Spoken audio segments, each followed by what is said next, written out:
ابھی اللہ نے فیصلہ کیا، لیکن میں جو دلیل بات بتانا چاہتا تھا کہ شیطان اپنے سنگیوں کو کیسی کیسی دلیلیں دیتا ہے، کیسی کیسی سوچیں دیتا ہے۔ وہ قرآن مجید کی آیات کی ایسی غلط تشریحات کرتے ہیں اور ایسے ایسے منصوبے گھڑ کے اور ایسی ایسی باتیں گھڑ کے لاتے ہیں کہ سیدھا سادہ آدمی بیچارہ سمجھتا ہے کہ یہ تو قرآن کی آیت پڑھ رہا ہے، یہ تو اتنی زبردست دلیل دے رہا ہے، واقعتاً یہ چیز تو حلال نہیں۔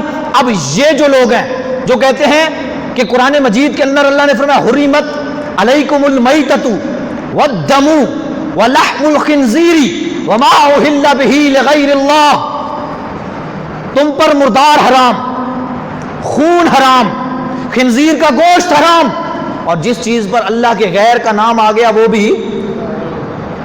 تو اب وہ کہتے ہیں بتاؤ امام حسین اللہ ہے کہ اللہ کا غیر ہے؟ جی اللہ کا غیر ہے، تو لہذا حرام امام حسین کا نام آپ نے لے لیا تو وہ حرام ہوئی کہ نہ ہوئی، فلاں ہوئی یا نہ ہوئی، اس طرح وہ تفصیل بتاتے چلے جاتے ہیں۔ سادہ بندہ سمجھتا ہے کہ مطلب ہے یہی بات ہے واقعتاً کہ یہ جو حرام ہو گئی اللہ نے قرآن میں کہہ دیا ہے۔ اب سنیں، میں آپ کو مفسرین کی برگاہ میں لے کے جاتا ہوں۔ پہلے کس کی طرف لے کے جاتا ہوں؟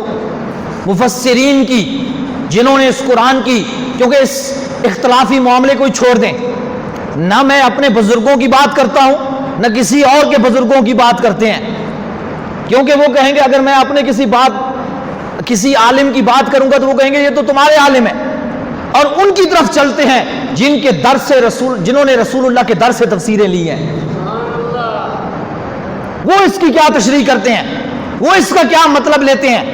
سب سے پہلے میں آپ کو تفسیر در منصور سے امام ابن منذر انہوں نے عبداللہ ابن عباس رضی اللہ عنہ سے کیا تفسیر کی ہے، اس آیت کی تفسیر انہوں نے کیا کی ہے، وما اہلا کا مطلب کیا ہے، کہ اہلا کا معنی کیا ہے۔ یہ تو کرتے ہیں نا جس پر غیر کا نام آ جائے۔ اب آپ نے کہہ دیا یہ بکرا امام حسین کا ہے، یہ دیگ امام حسین کی ہے، یہ بکرا میرے باپ کا ہے، یعنی یہ باپ کی طرف سے ذبح کر رہا ہوں، یہ بکرا رسول اللہ کریم کی طرف سے ہے، یہ گائے رسول اللہ کی طرف سے ہے، تو وہ کہتے ہیں حرام ہو گئی، کیونکہ وما اہل بہ لغیر اللہ آ گیا۔ اب سنیں، امام عبداللہ ابن عباس جن کے بارے میں میں کئی بار بتا چکا ہوں کہ یہ ترجمان القرآن ہے، سب سے اعلیٰ درجے کی تفسیر ہے ان کی، حبر العلماء ہیں۔ میرے مصطفیٰ نے سینے سے لگا کے ان کو فرمایا تھا اللہم علم الکتاب والحکمہ، اللہ قرآن بھی ابن عباس کو سکھا دے، اور قرآن کی جتنی حکمت ہے وہ بھی عبداللہ ابن عباس کو سکھا دے۔ وہ عبداللہ ابن عباس رضی اللہ تعالیٰ عنہ اس کی تشریح اور تفسیر کیا فرماتے ہیں؟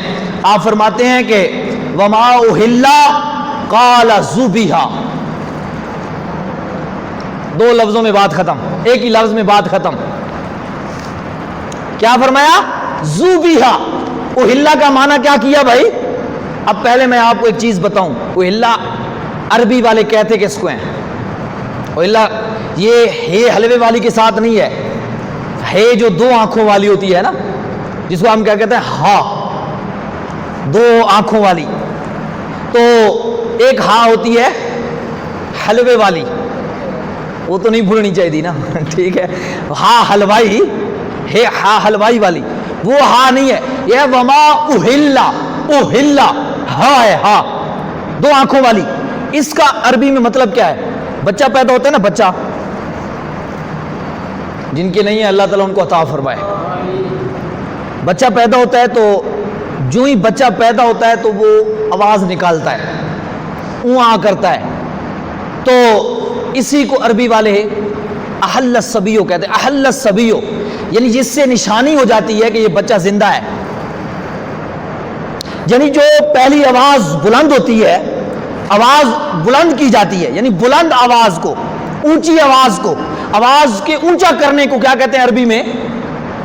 احلال، ٹھیک ہے نا جی، یعنی اس کو عربی میں احلہ کہہ دیا کہ احل الصبیو، بچے نے پہلی آواز بلند کی تو مطلب ہو گیا آواز بلند، یعنی لغوی معنی بتا رہا ہوں عرب کا. لیکن یہاں قرآن مجید میں جو فرمایا کہ وما اہل بہ لغیر اللہ، کہ وہ جس پر غیر اللہ کا نام بلند کیا گیا، اس کا معنی کیا ہے؟ عبداللہ ابن عباس کی تشریح سنیے رضی اللہ تعالیٰ عنہما. آپ فرماتے ہیں ذبیحہ، ذبح کرتے وقت جس پر اللہ کے نام کی تکبیر کی بجائے غیر اللہ کے نام کی تکبیر پڑی جائے وہ حرام ہے. کون سی؟ جس کو ذبح کیا گیا، تکبیر پر کی بجائے اس نے کیا پڑھ دیا؟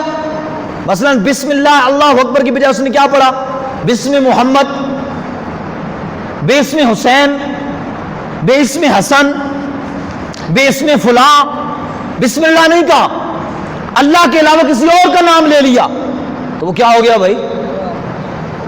اللہ نے اس کو حرام کہا. نہ کہ اس کا یہ مطلب کہ آپ نے کہا کہ یہ بکرا کس کا ہے؟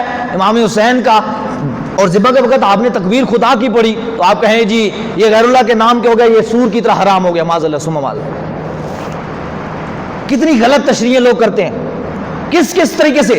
یہ صرف ایک تفسیر کی نہیں، میں ابھی اور بھی آپ کو بتاتا ہوں.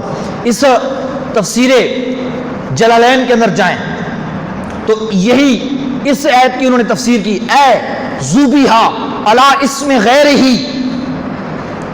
والاحلال رفع الصوت وکانوا یرفعونہ عند الذبح لآلہتہم.